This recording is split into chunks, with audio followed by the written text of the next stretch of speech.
இல்லை. அப்போ நான் கேட்டேன், 3000 ரூபா கொண்டு வந்திருக்கிறியா? பிச்சைக்காரன் இல்லை, ஆனால் கர்த்தருக்கு வாங்கி கொடுக்குற வேலைக்காரன். ஆமாம், கொண்டு வந்திருக்கிறேன். ஆமாம், காணிக்கை சொன்னதுமே புருஷன் போட்டு அடிப்பான்னு சொன்னா, அப்போ இது யார்? உன் சகோதரனா? இல்லை, என் புருஷன்தான். அப்போ தீர்க்கதரிசனம் நிறைவேறிச்சில்ல. நீ செலுத்திட்டு போ. இனி ஒவ்வொரு வாரம் அவன் வந்துடுவான், குடியை விட்டுருவான். ஒரே வார்த்தை சொன்னார். அன்னையிலிருந்து தொடர்ந்து ஆராதனைக்கு கடன் மணி வந்தார்கள். என்ன நடந்ததுன்னு சொன்னால், எவ்வளவோ கடன். நீ ஒரே வழி, நீங்கள் பட்ட பாட நீங்கள் தான் அனுபவிக்கணும். கர்த்தரெல்லாம் சுமக்க மாட்டார். உங்களுடைய முட்டாள்தனத்தினால உண்டாகிற கடன்களுக்கெல்லாம் நீங்கள் தான் பரிகாரி. அவர் சொன்னார், இந்த கடனை அடைக்கிறதுக்கு என்ன வழி வச்சுருக்கிறேன்? வீடை விற்கிறது வேறு வழி இல்லை, வீடை விற்கிறதை தவிர வேறு வழி இல்லை. ஏதாவது அற்புதம் செய்வாரான்னு பார்த்தா அற்புதம் செய்கிறதுக்கு வழி இல்லை. அப்போ வீடை விற்று தான் ஆகணும். வீடை விற்றா உனக்கு என்ன செய்வேன்? அதுக்கப்புறம் என்ன பண்ணுவேன்? ஒன்றும் பண்ண முடியாது. உனக்கு ஒரு அரசு வேலையை தந்துடுறேன்னு சொல்லிட்டாரு. ஒரு சமகையை தட்டுங்க. வீடை விற்றுற அரசு வேலை தந்துடுறேன். எனக்கா? இந்த தமிழ்நாட்டிலையா? எனக்கா? உனக்குத்தான் சொன்னார், உனக்குத்தான் வேலை தர்றேன்னு சொன்னார். இப்போ தைரியமாக வீடை விற்றுருனாச்சு. அவள் வீடு ஒரு வருஷமாக விற்கிறது போனான், கிடைக்கல, விற்கவும் முடியலை. அப்புறம் எங்கிட்ட வந்தால், நீங்களே எடுத்துருங்க பாஸ்டர், கடற்கரையில் ஊழியம் உங்களுக்கு செய்யலான்னு. கடற்கரை ஊழியம் உங்களுக்கு செய்யலாம். 10.5 சென்ட் நிலம், நான் ஓப்பனாக சொல்கிறேன், 10.5 சென்ட் நிலம், 3 மாடி கட்டுறோம். 14 லட்சம் ரூபாய்க்கு எங்கிட்ட கிரயத்துக்கு வந்தாள். அது போதும், எனக்கு கடன் அடைச்சா போதும். இந்த இடத்துல இன்னொரு அந்தி கிறிஸ்து ஊழியக்காரன் நிற்கிறான்னு வைங்க, லெஃப்ட்டில் நான் நிற்கிறேன். இப்போ அந்தி கிறிஸ்து ஊழியக்காரன் இதை என்ன பண்ணுவான்? அப்புறம் நீங்கள் சொல்லுங்கள். 14 லட்சம் வரைக்கும் ஆட்டையை போட்டுருவான் இல்லை, அவன் விலைக்கு வாங்கிடுவான். வருத அந்த விலைக்கு வாங்கிடுவான். லாபம். நிலத்துக்கு காசு தான் ஆச்சு, கட்டிடம் ஃப்ரீ. நான் என்ன பண்ணேன், என் சபையில் வர இன்னொரு விசுவாசி இருந்தாங்க, பக்கம் தானே, நீ வாங்க, எனக்கு வாங்கி விற்றா எனக்கு லாபம் கிடைக்காதா? அதை இன்னொரு ஏழைக்கு அதை வாங்கி கொடுத்தேன். அது இன்ஸ்டால்மெண்ட் ஸ்கீமில் அவளுக்கு வாங்கி கொடுக்க போய் அந்த கட்டிடத்தை பழுது பார்க்க போய் எனக்கு இன்னும் 9 லட்ச ரூபா பேலன்ஸ் இருக்குது, இதுவரையும் கிடைக்கல. ஒரு சும்மா கையை தட்டுங்க. நஷ்டப்படுகிற ஊழியம், கஷ்டப்படுகிற ஊழியம். வேறனா ஆட்டையை போட்டுருவான், வாங்கிட்டு அவன் வேறு வேலைக்கு விற்றுருவான். அவை நன்மை செய்வதுதான் என் வேலை, கர்த்தருடைய வார்த்தையை அறிவிக்கிறது தான் என் வேலை. அந்த மகள் இன்னும் நன்றாக இருக்கிறார். உற்சாகமாக கையை தட்டுங்க. கடன் அடைக்கப்பட்டது, அவளுக்கு ஒரு பதிலாக ஒரு வேலையும் கிடைத்து விட்டது. சுகோகமாய் வாழும் பாக்கியத்தை ஆண்டவர் கொடுக்கிறார். ஆகவே யோசித்துக் கொள்ளுங்கள். சத்தியம் கேட்கும்போது கசக்கும், ஆனால் ருசிக்கும்போது தான் அது கர்த்தருடைய அருமை உங்களுக்கு புரியும். உற்சாகமாக கையை தட்டலாம். இந்த தெய்வம் நம்ம தெய்வம், நல்ல தெய்வம்.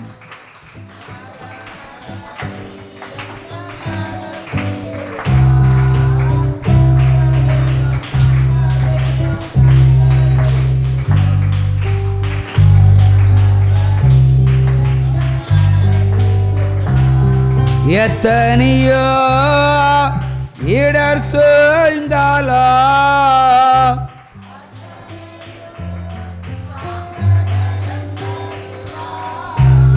அந்தி சந்தி மதியான வேளையிலும் நான்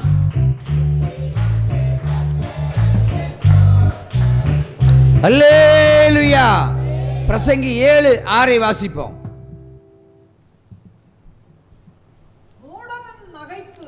மூடனின் நகைப்பு பானையின் கீழ் எரிகிற முள்ளுகளின் படபடப்பை போல் இருக்கும். இதுவும் மாயை. ஆனால் வழக்கம் நீயே சொல்லு. மூடனின் நகைப்பு பானையின் கீழ் எரிகிற முட்களின் படபடப்பை போல் இருக்கும். விளக்கம் சொல்லு வாசித்த நீ. அப்போ அடுப்பில் வர வைப்பணுமா முள் வைப்பணுமா?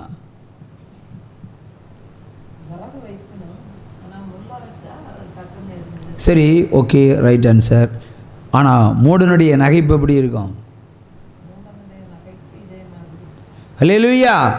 அதாவது ஒரு மூடனை எடுத்துக்கொள்ளுவோம், அவன் நம்ம பார்த்து எப்படி செய்வான்? எப்போ சிரிச்சுட்டு தான் இருப்பான். கள்ளச்சிரிப்பு, நம்மகிட்ட சிரிப்பு, எரிச்சலின் சிரிப்பு. அவனுடைய சிரிப்பை தேவன் எங்கே கம்பேர் பண்ணுறாரு தெரியுமா? ஒரு குடும்பத்தில் பஞ்சம் இருக்குதுன்னு வைத்துக்கொள்வோம். கிறிஸ்தவத்தை தேடி இயேசு கிறிஸ்துவை நாடி அலைந்து திரிகிற குடும்பங்களுக்கு இது பொருந்தும். அவர்களுக்கு என்ன உண்டாகும்? வீட்டில் பஞ்சம் உண்டாகும். கிறிஸ்து இயேசுவை தேடினா என்ன உண்டாகும்? கட்டாயம் பஞ்சம் உண்டாகும். கையை தட்டுங்க. அதையே நமக்கு வேணும். ஆவியில எளிமை உள்ளவனைத்தான் கர்த்தர் தேடுகிறார். பணக்காரன் பரலோகத்து போகிறது கூடாத காரியம்னு சொல்லிட்டாரு. அப்போ நமக்கு என்ன வேண்டும்? பஞ்சம்தான் வேண்டும். நமக்கு பாவற்றி தான் வேண்டும். நமக்கு தரித்திரம்தான் வேண்டும். நமக்கு நெருக்கம்தான் வேண்டும். நமக்கு கலக்கம்தான் வேண்டும். இப்படி ஒரு கலக்கப்படுகிற ஒரு குடும்பம் எரிக்கிறதுக்கு விறகுலன்னு வச்சு விடுவோம். காசு இருந்தால் விறகு வாங்குவோம். காசு இல்லாத என்ன செய்வோம்? பக்கத்து வீட்டில் போய் விறகு எடுக்க முடியுமா? அவன் அடிப்பான், இல்லைன்னா போலீஸில் கேஸ் கொடுத்துருவான். அப்போ என்ன பண்ணுவாங்க? பிரச்சனை இல்லாத ஒன்று முள்ளு தான். அப்போ அநேக முட்களை பிடுங்கி அடுப்பில் விறகாய் எரிய வைக்கும்போது அது படபடான்னு எரிய ஆரம்பிக்கும். அந்த சத்தத்தை போல் இருக்கும் மூடனுடைய சிரிப்பு என்று சொல்லுகிறார். அவை இப்படிப்பட்ட மூடனுடைய சிரிப்பெல்லாம் அசட்டை பண்ணிட்டு நீங்கள் போக வேண்டிய பாதைக்கு செம்மையாய் போக வேண்டும். மூடன் சிரிக்கிறான்னு சொல்லி திரும்பி பார்த்தீங்கன்னா நீ தான் ஐயா முதல் மூடன். வேதம் சொல்கிறது, மூடனை உரல் போட்டு நெய்யோட குத்தினாலும் அவன் ஒரு நாள் திருந்த மாட்டான். திருந்தாத மூடனுடைய சிரிப்புக்கு நீங்கள் பதில் சொல்லக்கூடாது. கர்த்தருடைய முகத்தை பார்த்து நீங்கள் நடந்தால் உங்களுக்கு நித்திய வெளிச்சம் உண்டாகும். வாசி அந்த வேத வசனத்தை, நீதிமொழிகள். அல்லேலூயா. மூடனுடைய நகைப்பு பானையின் கீழ் எரிகிற முட்களை போல் இருக்கும். அல்லேலூயா. நீதிமொழியிலிருந்து படி. மூடனை உரல் போட்டு நெய்யோட குத்தினால் அவன் ஒரு நாளும் திருந்த மாட்டான். அல்லேலூயா. ஒரு மூடனை எடுத்துக்கொள்வோம். தேங்காயை உரலை போட்டால் நெய்யாகும் இல்லையா? இடிக்க என்ன ஆகும்? என்ன கிடைக்கும்? மூடனை போட்டால் என்ன கிடைக்கும்? ஒன்றும் கிடையாது. நொய்யோட கொத்தினாலும் அவன் திருந்தவே மாட்டான். எத்தனை அடி அடித்தாலும் திருந்த மாட்டான். ஆக மூடனுக்கு சுவிசேஷம் சொல்லாதேன்னு தான் ஆண்டவர் சொல்கிறார். திருந்தாதவர்களுக்கு சுவிசேஷம் இல்லை, திருந்துறவங்களை தான் சுவிசேஷம். நீதிமொழிகள் 27:22 சத்தமா வாசி.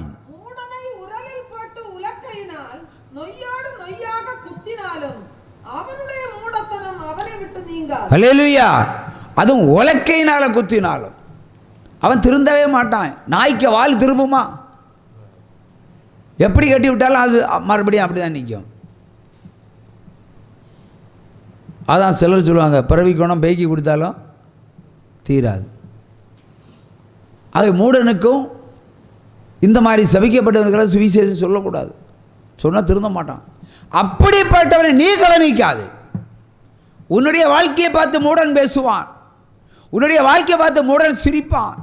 நம்மகிட்ட சிரிச்சிருப்பான். நம்ம கொஞ்சம் ஆவியில் ஏறிடும் கோபம். என்னை பார்த்து சிரிக்கிறான். ஏய்யா, இயேசு கிறிஸ்து உங்களை பார்த்து விமர்சிக்கிறாரா? வருத்தப்படுங்க. உலகத்தில் இருக்கிறவன் உன்னை விமர்சனம் பண்ணித்தான் ஆவான். இந்த சபைக்கு போறியே, விடுதலை கிடைச்சா கிடைக்கல, அவன் சிரிப்பான். உடனே நமக்கு தோணும் வேறு சபைக்கு போயிடுவோன்னு. வேறு அந்த கிறிஸ்து சபைக்கு போங்க, விடுதலை கிடைக்குமான்னு பார்க்கலாம். அல்லேலூயா. ஆகவே இந்த மாதிரி மூடனுடைய பேச்சுகளுக்கு நீங்கள் செவி கொடுப்பீர்களானால் நீங்கள் மூடர்களை போல ஆகிவிடுவீர்கள். நீங்கள் அந்த கிறிஸ்துக்களில் ஒருவனாகி மாறிவிடுவீர்கள். கர்த்தருடைய வார்த்தை தேன், அது மதுரம், அது விடுதலை. முதல்ல தேனாய் காதில் பாயும், அடுத்து மதுரமாய் வந்து நடத்தும், கடைசியில் ஒரு நாள் வந்து விடுதலையை கொடுக்கும். அல்லேலூயா. அன்றைக்கு பிழைக்கலாம். அந்த கிறிஸ்துடைய வேதம் உங்களுக்கு காதுக்கு இனிமையாக இருக்கும். மதுரமாய் உங்கள் இருதயத்தில் பாயும். ஒரு நாள் சாவு வந்து தொடும். அப்பொழுது அந்த கிறிஸ்து விட்டுட்டு போயிடுவான், இயேசு கிறிஸ்து விட்டுட்டு போயிடுவார். நீதிமானுக்கு அநேக சோதனை உண்டு. அவன் விழுந்தால் எழும்புவான். துன்மார்க்கன் விழுந்தா பனைமரம் மாதிரி. அது பனைமரம் விழுந்த பிறகு அதை யாரும் நட்டு என்னது வளர விட மாட்டாங்க. உற்சவமாக கையை தட்டுங்க. சமீபத்தில் இருந்து வெளிநாட்டில் இருந்து ஒரு தம்பதிகள் மார்த்தாண்டத்துக்கு வந்தார்கள். அவங்களுடைய சொந்த ஊருக்கு வந்தார்கள். என்கிட்ட ஒரு சகோதரன் ஒரு கேள்வி கேட்குறான், பிரதர், என் வீட்டில் வசமில்லாமல் ஒரு தென்னை மரம் வளர்ந்து நிற்கிது, பிடுங்கி நட்டா முளைக்குமா? பிடுங்கி நட்டா முளைக்குமா? அடுத்து ஒரு மாமரம் பிடுங்கி நட்டா, பெரிய மரம் பிடுங்கி நட்டா முளைக்குமா? எனக்கே சந்தேகம் வந்தது, பிடுங்கி நட்டா முளைக்குமா? செடியை பிடுங்கி நட்டாலே அது முளைக்கல. ஆவியானவர் சொன்னார், பிடுங்கி நட சொல்லு, அது முளைக்க வைக்கிறது என்னால் கூடும் என்றார். அல்லேலூயா. தேவ தீர்க்க தரிசனம். கையை தட்டலாம். அப்போ நான் முளைக்கும் என்று சொல்கிறேன். இது அநேகர் முளைக்காது என்று தான் சொல்லுவார்கள் இல்லையா? நீ ஒன்று வட்டு பிடிச்சிருக்கா? இவ்வளோ பெரிய மரத்தை பிடுங்கி நட்டா தெலுக்குமா? பலந்தராது. ஐயோ பாஸ்டர் சொல்லிட்டாரு, அவனை ஏமாற்றுக்காரன், ஏன் அவன் பேச்ச நீ கேட்குறியான்னு அடுத்தவன் சொல்லுவான். ஆனால் இந்த சகோதரன் இந்த ஊழியத்தில் 2 பிள்ளைகளை பெற்றுக்கொண்டவன். அன்னை சொன்னால் சரியாகத்தான் இருக்கும். கையை தட்டுங்க. பொக்கிலேன் இயந்திரம் வரவழைக்கப்பட்டது. பெரிய மரத்தை பிடுங்கி இன்னொரு இடத்துல நட்டார். பெரிய மாமரத்தையும் பிடுங்கி நட்டார். ஊரெல்லாம் சிரித்தது. இவர் வெளிநாட்டுக்கு போனார். அண்ணே, மரம் துளிர் விடுகிறது. இப்போ சிரித்தவர்களெல்லாம் கண்ணிலே கண்ணீர் ஒரு மாதிரி ஆண்டவர் கிரியை செய்து விட்டார். ஒரு சம கையை தட்டுங்க. கர்த்தர் சொன்னா பட்ட மரமும் துளிர்விடும். அல்லேலூயா. அத்தி மரமும் கனி கொடுக்கும். அவருடைய வார்த்தை வேறுவிட செய்தது. அவர் விசுவசித்தார், அவருடைய பலனை காண்கிறார். இதான் ஆண்டவர். வேத வசனம் கேட்கறதுக்கு கஷ்டமாக தான் இருக்கும்.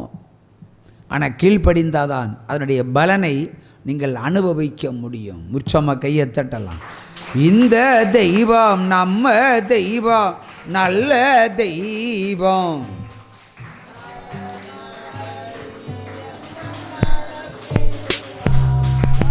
இந்த தெய்வம் நம்ம தெய்வம், நல்ல தெய்வம்.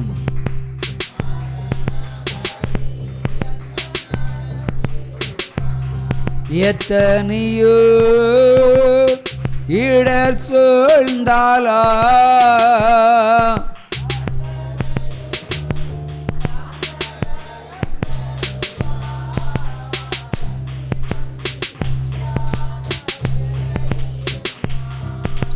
முந்தி வந்து கர்த்தரை ஸ்தோத்தரிப்பேன். அல்லேலூயா. ஒரு அதிசயமான சாட்சி. அதற்கு முன்பாக ஒரு வேத வசனம். எசேக்கியேல் 3ஆம் அதிகாரம் 4வது வசனம்.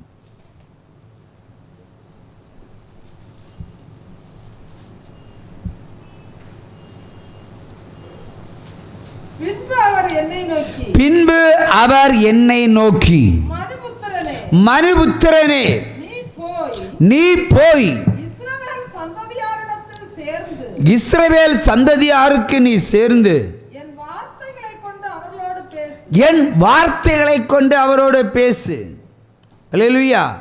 வாசி அடுத்து. விளங்காத பேச்சும் கடினமான பாஷையுடைய ஜனத்தாரிடத்தில் அல்ல, இஸ்ரவேல் சந்ததியாரிடத்திலே நீ அனுப்பப்படுகிறாய். விளங்காத பேச்சும் தாங்கள் சொல்லும் வார்த்தைகளை நீ அறியாத கடினமான பாஷையும் உள்ள அநேக ஜனங்களிடத்தில் அனுப்பப்படவில்லை. நான் அவரிடத்தில் உன்னை அனுப்பினாலும் அவர்கள் உனக்கு செவி கொடுப்பார்களோ? போதும், நான் எவ்வளோ பேசினாலும் இதங்கதி. ஆனால் சொல்ல வேண்டியதை சொல்லாமல் இருக்க முடியாது. அல்லேலூயா. தேவன் ஒரு இடத்துல சொல்லுவார், தீர்க்கதரிசி தான் ஐயா ஒரு நரின்னு சொல்லுவார். ஒரு தீர்க்கதரிசி பதில் நரின்னு சொல்லுவார். நரின்னு சொன்னா அது கள்ளம், அது பொய். நரி எப்படி கோழி பிடிக்கும்? பிரதர், உங்களுக்கு யாருக்கு நரி கோழி பிடிக்க தெரியுமா? இது ஜோய் அவருக்கு தெரியும். இவ்வளோ பெரிய மியூசிக்கை போடுறாரு, அவருக்கு இதாக தெரியாது. சொல்லுங்கள் பிரதர், நரி எப்படி கோழி பிடிக்கும்? சொல்லுங்கள் பிரதர், தெரியாது? யாராவது தெரியுங்க? நரி எப்படி கோழி பிடிக்கும்? தந்திரமாய் பதுங்கி பிடிச்சிட்டு போயிடும். கோழி கூட்டுக்குள்ளே இருக்கும், அது எப்படி பிடிக்கும்? இறக்கையெல்லாம் பிடிச்சி எப்படி பிடிக்கும்? அதான் கேட்குறேன். நரி விடிய காலம் வரும், நீங்கள்லாம் தூங்குகிற நேரம் பார்த்து வரும். அயர்ந்த தூக்கம் உங்களுக்கு எப்போ உண்டாகுமோ அப்போ தான் நரி வரும், மெல்ல வரும். வந்து என்ன செய்யும்? கோழி சேவல் கூவுறவங்க ரெடியாக இருக்கிற நேரம் பார்த்து வாழை கொண்டு கோழி கூட்டுக்குள்ளே விட்டு கிண்டும். சரியா? அப்போ கோழி அங்கே கலையும், உறங்கி எடுக்கிற கோழியெல்லாம் கரையும். கரைஞ்சிடும், கொக்கோன்னு கொக்கரிக்கும், அங்கங்கே முட்டுமா டபக்குன்னு ஒன்று பிடிக்கும். பிடிச்சி உருவி எடுத்துடும். செதல் அந்த சிறகெல்லாம் கிழிஞ்சு போயிடும். எடுத்துடும், ஒரு எஸ்கேப். நீங்கள் வரக்குன்னு அது ஓடிடும். நரி கோழி பிடிச்சா பிடிக்க முடியுமா? நிறைய பிடிக்க முடியுமா? கோழியும் பிடிக்க முடியாது. அதே மாதிரி தான் விசுவாசிகளை இன்றைக்கி தீர்க்கதரிசி என்ற வாள்கள் வேட்டையாடி கொண்டிருக்கிறது. அதுக்கு ஒரு அடையாளம் சொல்லுகிறேன். ஒரு ஊழியக்காரன் ஒரு பெண்ணை திருமணம் செய்து கொண்டான். நாளடைவில் அவர்களுக்குள்ளே விரிசல் ஏற்பட்டு அவன் விலகி போய்விட்டான். இந்த மகள் தஞ்சாவூரை சேர்ந்தவர்கள். ஒரே ஒரு ஆடு உண்டு. அந்த ஆட்டினுடைய பாலை வைத்து